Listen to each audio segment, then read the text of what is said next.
আজকে যে আপনার এই যে সংবাদ মাধ্যম, গণমাধ্যম, এই গণমাধ্যমও কিন্তু তখন তিনি উন্মুক্ত করেছিলেন।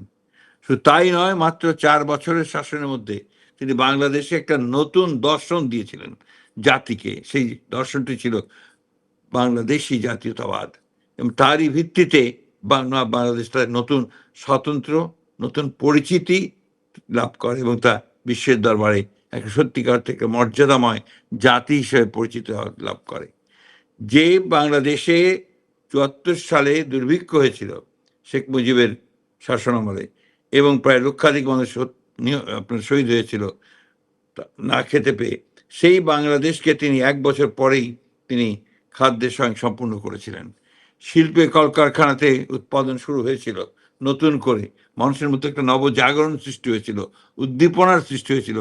বাংলাদেশকে সত্যিকার অর্থেই একটা সমৃদ্ধ আধুনিক বাংলাদেশে রূপান্তরিত করবার জন্যে যে কর্মযজ্ঞ শুরু হয়েছিল, সেই কর্মযজ্ঞের সূচনা করেছিলেন শহীদ প্রেসিডেন্ট জিয়া রহমান। লিলি হালাল বিউটি সোপ, বিএসটিআই কর্তৃক সনদপ্রাপ্ত দেশের প্রথম হালাল বিউটি সোপ, দীপ্তিময় উজ্জ্বল ত্বকের জন্য।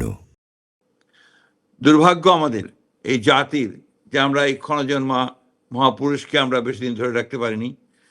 আজকে যারা বাংলাদেশের বিরুদ্ধে ষড়যন্ত্র করেছে, যারা বাংলাদেশকে ১৫ বছর ধরে একটা ফ্যাসিস্ট শাসনের মধ্যে রেখেছিল, যারা আজকেও এখনো ষড়যন্ত্র করে চলেছে সীমান্তের ওপার থেকে বাংলাদেশকে আবারও আপনার সেই জনগণের অধিকার থেকে বঞ্চিত করবার জন্যে, এবং বাংলাদেশকে তার উন্নয়নের পথে বাধা সৃষ্টি করবার জন্য, সেই সময়েও কিন্তু আপনার এই শহীদ প্রেসিডেন্ট জিয়া রহমানের নাম আমাদেরকে বারবার মনে রাখতে হবে।